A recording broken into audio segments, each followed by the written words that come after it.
말씀 보겠습니다. 하나님 말씀 사도행전 3장 6절에서 8절입니다. 우리 친구들 성경책이 있으면 성경책을 펼쳐서 함께 읽고요. 아니면 화면을 보고 함께 고백하도록 하겠습니다. 사도행전 3장 6절에서 8절입니다. 함께 읽겠습니다. 시작. 베드로가 이르되 은과 금은 내게 없거니와 내게 있는 이것을 내게 주노니 나사렛 예수 그리스도의 이름으로 일어나 걸으라 하고 오른손을 잡아 일으키니 발과 발목이 곧 힘을 얻고 뛰어서서 걸으며 그들과 함께 성전으로 들어가면서 걷기도 하고 뛰기도 하며 하나님을 찬송하니. 아멘. 오늘은 하나님께 쓰임받는 우리, 하나님께 쓰임받는 우리란 제목으로 함께 말씀 나누도록 하겠습니다. 자, 우리 친구들, 지난 시간에 우리는 예수님을 믿고 따르는 사람들이 어떤 삶을 살았는지에 대해서 말씀을 통해서 함께 나눈 바 있습니다. 우리 친구들 기억하고 있나요? 자, 그들이 어떻게 살았을까요? 그들은 함께 모여서 하나님을 예배하고 찬양했고요. 또 삶이 어려운 사람들을 향해서는 도움의 손길을 이제 뻗었습니다. 그것을 통해서 그들은 하나님을 사랑하고 이웃을 사랑하는 삶을 매일매일 실천하기 위해서 열심을 다해서 노력했던 사람들이었어요. 그런데 여기서 한 가지 더 빼먹지 않고 그들이 했었던 일이 있었습니다. 그것은 바로 정해진 시간에 성전으로 올라가서 하나님께 기도하는 것이었어요. 우리가 마치 오전 11시에 유초등부 예배를 이렇게 드리는 것처럼 그 정해진 그 시간에 맞춰서 성전에 올라가 하나님께 기도하는 것, 이것은 그들은 빼먹지 않고 늘 지키던 일과 중에 하나였습니다. 자, 그래서 예수님의 제자였던 베드로와 요한은 정해진 시간에 날마다 성전에 올라가서 하나님께 기도를 했기 때문에 그날도 어김없이 하나님께 기도하기 위해서 성전으로 올라가고 있었습니다. 근데 이제 그 시간에 맞춰서 수많은 사람들이 이제 성전에 와서 기도를 했기 때문에 베드로와 요한의 발걸음도 빠르게 올라가고 있었어요. 자, 그래서 베드로와 요한은 성전 문 앞에 도착을 했어요. 도착을 했는데 성전 문 앞에 이제 누군가가 있었습니다. 자, 어떤 사람이 앉아 있었어요. 그 사람이 앉아서 성전 문 앞을 이렇게 지나다니는 사람들에게 구걸을 하고 있었습니다. 돈 좀 주세요. 오늘 제가 먹을 것을 먹을 수 있는 돈을 좀 주세요. 이렇게 구걸하고 있는 사람을 보게 되었어요.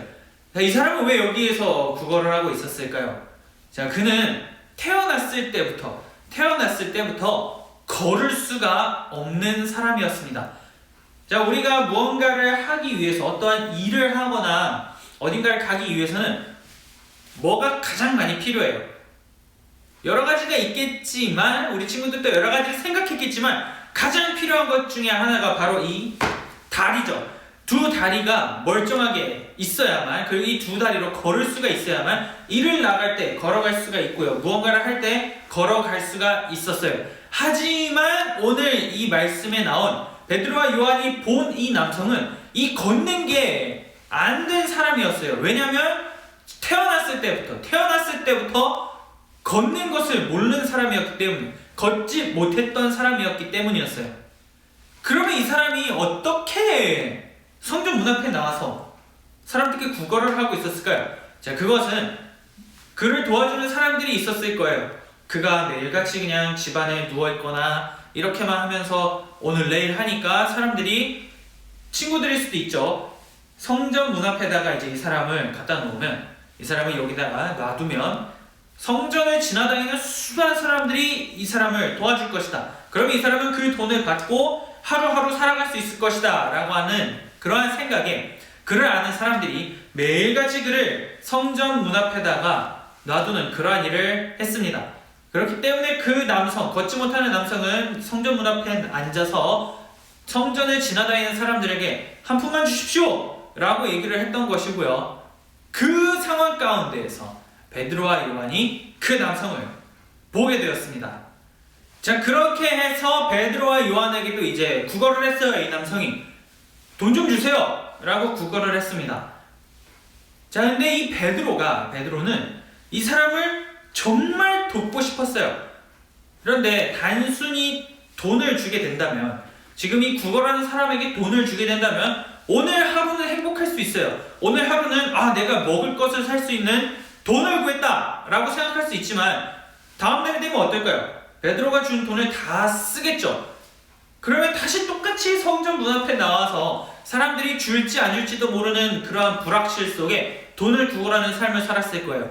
그렇게 되면 오늘 하루는 행복하지만 내일은 어떨까요? 내일은 행복하지 않은 삶을 살 가능성이 굉장히 높습니다. 그런데 베드로는 이 남성을 정말 돕고 싶었어요. 그 사람에게 정말 큰 진정한 그 어떤 행복을 주고 싶었어요. 그렇기 때문에 이 베드로는 남성을 향해서 얘기했습니다. 우리를 보십시오. 여기를 보십시오. 라고 얘기했습니다. 그러자 이 남성은 베드로와 요한을 이제 바라보게 되었어요. 무엇을 주기 위해서 나를 이렇게 부르는 거지? 라는 생각에 이제 베드로를 쳐다봤을지도 모르겠어요. 그러자 베드로는 얘기했습니다. 은과 금은 저한테 없습니다. 당신이 바라는 돈은 지금 나한테 없지만 내가 가진 것을 당신에게 주겠습니다. 그것은 바로 나사렛 예수 그리스도의 이름입니다. 그러니 일어나 걸으십시오. 라고 얘기하면서 그 남성의 팔을 잡아서 일으켜 세웠습니다. 자, 베드로가 손을 잡아서 그 사람을 일으켜 세웠어요. 자, 그러면 우리 친구도 어떨 것 같아요? 평생 걸어보지 못한 사람이었어요. 우리가 갖고 있는 이 다리, 우리가 늘 어딘가를 걸어갈 때 쓰는 이 다리를 쓰는 법을 이 남자가 알았을까요? 몰랐을까요? 모르겠죠. 한 번도 써본 적이 없는데 어떻게 그 다리를 쓰는 법을 알 수 있었을까요? 그렇기 때문에 베드로가 이렇게 잡고 끌게 된다면 이 사람은 그냥 질질질 끌려 나올 가능성이 굉장히 높습니다. 그렇게 될 수밖에 없겠죠. 하지만 여기서 놀라운 일이 일어났습니다. 이 사람이 일어나게 됐어요. 베드로가 잡아서 나사렛 예수 그리스도 이름으로 일어나 걸으십시오 라고 하면서 딱 일으켰는데 세상에 이 사람이 일어나게 되었습니다. 평생 써본 적이 없는 그 두 다리를 가지고 딱 서게 되었어요. 이러한 일이 일어나자 이 남성은 굉장히 깜짝 놀랐습니다. 평생 써본 적이 없는 그냥 장식품 같던 나의 다리로 내가 지금 이 땅을 디딛고 서 있는 게 정말 꿈이냐? 아니면 진짜냐? 라고 하는 생각이 이 남성에게 가장 먼저 그 생각이 들었습니다. 그래서 걸어보기도 하고요. 이 가진 두 다리로 걸어보기도 하고요. 뛰어보기도 했어요. 진짜 이 다리가 내가 갖고 있던 그 다리가 맞나? 내가 정말 쓰지 못하고 평생 살아왔던 그 다리가 맞나? 하면서 걸어보고 뛰어보기도 했습니다. 그러고선 이 남성이 향한 곳이 있었어요. 그렇게 고침을 받은 후에 이 남성은 다른 데로 어디 집이나 일하는 곳으로 바로 달려가는 것이 아니라 성전 안으로 들어갔습니다. 성전 안으로 들어가서 하나님을 찬송하기 시작했어요. 자, 그래서 매일같이 성전에 드나들던 사람들은 구걸하던 사람, 앉아서 그냥 이게 구걸하던 사람이 누구인지 분명히 알았을 거예요. 그런데 지금 그 사람이 성전 문 앞에 앉아있지 않고 막 뛰고 소리를 지르면서 성전에 들어가 하나님을 찬양하는 것을 보자 당연히 그 주변에 있던 수많은 사람들은 어땠을까요? 굉장히 놀랐습니다. 충격을 받았어요. 너무너무 깜짝 놀랐어요. 이 사람이 어떻게, 내가 매일같이 보던 이 사람이 어떻게 지금 저렇게 서 있지? 어떻게 저렇게 뛰어다니지? 라는 생각이 주변에 있는 사람들에게 그러한 생각이 들게 되었어요. 그래서 사람들은 웅성웅성 하면서 그 일어나게 된 남성 주변으로 오게 되었습니다. 그러자 그러한 사람들에게, 모인 사람들에게 베드로가 얘기를 하기 시작합니다. 자, 그래서 베드로는 모인 수많은 사람들을 향해서 얘기하기 시작했습니다. 여러분, 이것 가운데 모이신 여러분들, 이 나은 사람, 병고침을 받은 이 사람을 보고 있는 여러분, 들으십시오. 이 사람을 고치게 한 것은 우리의 능력이 아닙니다. 하고서는 베드로는 그 사람들에게 복음을 전하기 시작했습니다. 여러분들이 십자가에 못 박아 죽이신 그 예수님. 하지만 그 예수님은 하나님께서 다시 살리셨습니다. 부활하셨습니다. 그리고 그 부활하신 예수님을 본 베드로와 요한, 나 베드로와 요한은 부활하신 예수님의 증인입니다. 그리고 예수님을 믿는 그 믿음이 평생 걷지 못하던 이 사람을 걷게 했습니다. 그렇기 때문에 여러분들 모두 회개하시고 예수님께로 돌아오십시오 라고 베드로는 모인 사람들에게 복음을 전했습니다.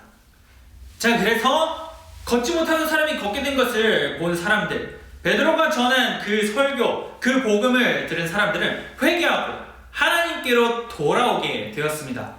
자, 하나님께서는 베드로와 요한을 통해서 하나님의 능력을 나타내셨고요. 그리고 베드로와 요한이 담대하게 그 복음을 전할 수 있게 도와주셨습니다. 자, 오늘 우리가 말씀을 통해서 살펴본 것처럼 하나님께서는 하나님을 믿는 사람들을 통해서 많은 사람들을 구원하는, 하나님께로 돌아오게 하는 일을 하십니다. 그 일에 하나님을 믿는 사람들을 사용하세요.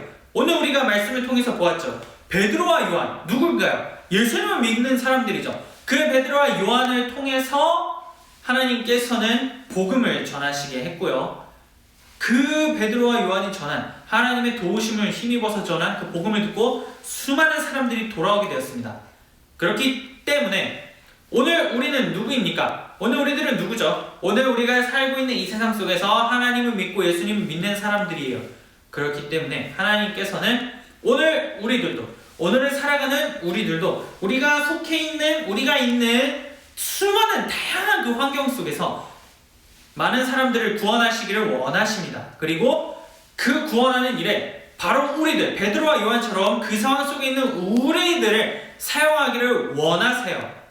자, 그렇기 때문에 오늘을 살아가는 우리들이 처한 각자의 상황들이 있어요. 그 각자의 상황 속에서 베드로와 요한처럼 담대하게 복음을 전하고 하나님께서 그 많은 사람들을 구원하는 값지고 귀한 일에 우리가, 다른 사람도 아닌 바로 하나님을 믿는 우리가 쓰임받고 사용되어질 수 있는 그 귀한 일에 함께 동참할 수 있는 모든 우리의 대림교회 유초등부 친구들이 될 수 있기를 축복합니다. 자, 친구들, 우리가 주기도문을 함께 고백함으로 예배를 마치도록 하겠습니다. 화면을 보고 함께 고백해주세요. 시작! 하늘에 계신 우리 아버지여, 이름이 거룩히 여김을 받으시오며 나라에 임하시오며 뜻이 하늘에서 이루어진 것 같이 땅에서도 이루어지이다. 오늘 우리에게 일용할 양식을 주시옵고 우리가 우리에게 죄 지은 자를 사하여 준 것 같이 우리 죄를 사하여 주시옵고 우리를 시험에 들게 하지 마시옵고 다만 악에서 구하시옵소서. 나라와 권세와 영광이 아버지께 영원히 있사옵나이다. 아멘.